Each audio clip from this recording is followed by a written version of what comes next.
Bharat Institute of Higher Education and Research, Chennai. Admissions open for Engineering, Agri, Arts and Science courses. Apply online. நடிகர் விக்ரமோட ரொம்ப நெருக்கமான ஒரு ஆள், ஆனால் ரொம்ப தூரமாக இருக்கிற ஒரு ஆள். காசி படம் பார்த்துட்டு அவருக்கு ஃபோன் பண்ணேன்.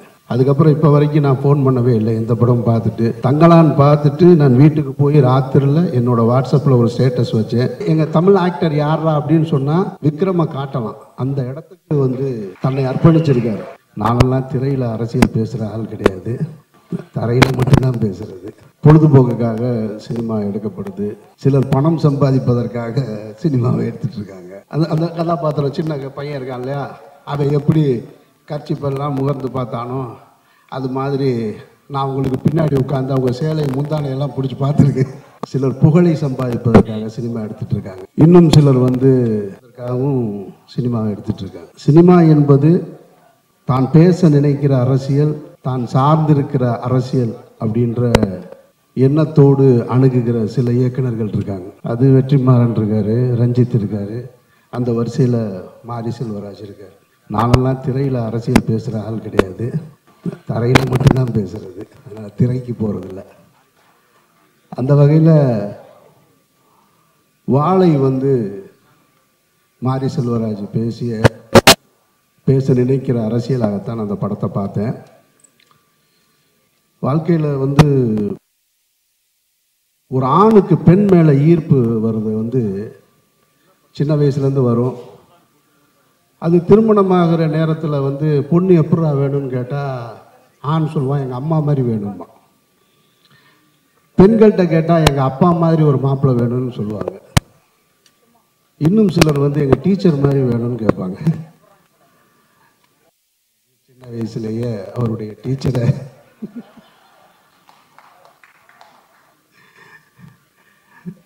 சரத் சார் பேசும்போது சொன்னார், நான் 8வது படிக்கும் போதே டீச்சரை லவ் பண்ணேன்னு. சரத் சார் இப்பவும் லவ் பண்ணுவார் டீச்சரை. தானு சார் பேசும்போது தன்னுடைய டீச்சர்கள் எல்லாம் சொன்னார். இதில் என்ன ஒரு விஷயம்னா, இப்போ இந்த டீச்சரை லவ் பண்ண அனுபவம் எல்லாத்துக்கும் இருக்கும். இப்போ சொல்லலாமா வேணாமான்றதான் இப்போ இதில் இருக்கிற பிரச்சனையே. நானும் லவ் பண்ணியிருக்கேன். இப்போ என் கதையை மாறி எடுத்துட்டாருன்னு எப்படி போய் லவ் பண்ணியிருக்கோம். இப்போ என் கதையை திருடி எடுத்துட்டாருன்னு சொல்ல முடியாது. இல்லை இதை பார்த்துட்டு இது என் கதைன்னு சொல்லி உரிமை கொண்டாடவும் முடியாது. ஒருத்தர் எடுத்துட்டாரு, சொல்லிட்டாரு, முதல்ல சொல்லியிருக்கணும், நம்ம சொல்லாமல் விட்டுட்டோம். நான் பேர் சொல்லலை, ஏன்னா அவங்க இப்போ என்னுடைய தாய் ஸ்தானத்தில் இருக்கிறாங்க. அந்த டீச்சரை நான் இப்போ பேர் சொல்ல முடியாது. நான் லவ் பண்ணியிருக்கேன்.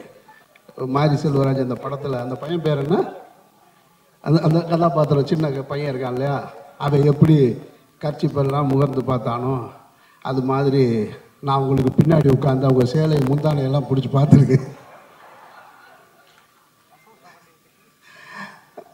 அதாவது இதை பார்த்துட்டு இன்னொரு டீச்சர் பார்த்துட்டாங்க. இதை இன்னொரு டீச்சர் பார்த்துட்டு, டீச்சர் என்ன வேலை செய்கிறான்னு தெரியுமா அப்படின்னு சொல்லிட்டு கூப்பிட்டு முட்டி போட சொல்லிட்டாங்க. சொன்ன முட்டி போட்டு நின்று, முட்டி போட்டதுக்கப்புறமும் நான் முட்டி போட்டு நின்று அந்த டீச்சரை பார்த்துக்கிட்டே இருந்தேன். அவனுக்கு எவ்வளோ திமிரு பாருங்க, டீச்சர் முட்டி போட்டு உங்களை தான் பார்க்குறான் அப்படின்னு திரும்ப சொன்னாங்க. அந்த நினைவுகள்லாம் இருக்குது, மதுரை ஸ்கூலில் இருக்குது. அதுக்கு காரணம் அவங்க அழகாக இருக்காங்க அப்படின்றது கிடையாது, அவங்க நம்மக்கிட்ட அணுகிற அந்த முறை தான். அதுதான் அந்த காதலை உண்டு பண்ணதான் நான் நினைக்கிறேன். நான் இப்போ சமீபத்தில் அந்த டீச்சரை நான் வீட்டில் போய் பார்த்துட்டு வந்தேன், அந்த தாயை பார்த்துட்டு வந்தேன் அப்படின்னு சொல்கிறது தான் சரியானதாக இருக்கும். அந்த மாதிரி ஒரு வாழ்க்கையை மாரி செல்வராஜ் இந்த படத்தில் தன்னுடைய வாழ்க்கையை பதிவு பண்ணியிருக்காரு. சினிமாவுக்கு எல்லாருமே ஏதோ ஒரு மூலையிலிருந்து கஷ்டப்பட்டு தான் கிளம்பி ஒரு கதை இருக்குது. தானு சாருக்கு, சரத் சாருக்கு, வெற்றிக்கு இருக்குது, ரஞ்சித்துக்கு இருக்குது, எல்லாத்துக்கும் இருக்குது, இங்கே இருக்கிற சூரிக்கு இருக்குது. ஆனால் எல்லோருக்குமே தான் வாழ்ந்த வாழ்க்கையை படமாக்குற அளவுக்கு வாய்ப்பு கிடைக்கிறது இல்லை. கிடைக்கும்போது வேறு வேறு ஒரு விஷயங்களை படமாக்குறோம். அந்த அடிப்படையில் பார்க்கும்போது மாறி தனக்கு கிடைத்த வாய்ப்பை சரியாக பயன்படுத்திக்கிட்டார் அப்படின்றது தான் இதில் மறுக்க முடியாத உண்மை. எல்லாரும் நினச்சா எடுத்திருக்கலாம் தன்னுடைய வாழ்க்கையை. ஆனால் மாறி மட்டும்தான் தனக்கான தான் பார்த்ததை இதை படம் பண்ணியே ஆகணும்னு ஒத்த காலில் நின்று இந்த படத்தை எடுத்திருக்காரு. மாறி வாழ்த்துக்கள். இந்த படத்தின் மூலமாக நீங்கள் எவ்வளோ பணம் சம்பாதிக்க போகிறீங்கன்னு எனக்கு தெரியாது. ஆனால் ஒரு பாரதி ராஜா சொன்னது போல, இன்னும் பல பேருடைய எண்ணத்தில் இருக்கிறது போல, உங்களுக்கான அந்த அடையாளத்தை ஒரு இயக்குனராக நீங்கள் அடைவீர்கள் என்பதில் நானும் நம்புகிறேன். சசி பேசும்போது சொன்னார், மாறி தோக்கவே மாட்டான் அப்படின்னு சொல்லிட்டு. நமக்கு இந்த வெற்றி தோல்வி, கலைஞனுக்கு என்றைக்குமே தோல்வி கிடையாது. சாகிற வரைக்கும் அவன் கலைஞன் தான். அவனுக்கு என்ன வெற்றி தோல்வி அதெல்லாம் ஒன்றுமே கிடையாது. சாகும்போதும் அவன் கலைஞன் தான். உங்களுடைய படைப்பு, உங்களுடைய சிந்தனை மக்களிடத்தில் எப்படி போய் சேர்ந்துச்சோ, பிஜி சார் சொல்லும்போது சொன்னார் பாருங்க, நான் இந்த வாழ்க்கையெல்லாம் நான் பார்த்தது இல்லைன்னு, நான் திரையின் மூலமாக பார்க்குறேன்னு. அந்த மாதிரி கொண்டு வந்து சேர்க்கிற ஒவ்வொருத்தருமே கடைசி வரைக்கும் வெற்றியாளர்களாக தான் இருப்பாங்க. மாரிக்கு என்னுடைய வாழ்த்துக்கள். இந்த மேடையை இன்னொருத்தருக்கு வாழ்த்து சொல்கிறதுக்கு பயன்படுத்திக்கிறேன், ரஞ்சித்துக்கு. நான் தங்கலான் படம் பார்த்துட்டு இப்போ அவருக்கு நான் ஃபோன் பண்ணல. ஒரு மிகப்பெரிய உழைப்பு கொடுத்துருக்க ரஞ்சித்துக்கு என்னுடைய நெஞ்சார்ந்த வாழ்த்துக்கள். நான் நடிகர் விக்ரமோட ரொம்ப நெருக்கமான ஒரு ஆள், ஆனால் ரொம்ப தூரமாக இருக்கிற ஒரு ஆள், ரெண்டுமான ஆள். நான் காசி படம் பார்த்துட்டு அவருக்கு ஃபோன் பண்ணேன்.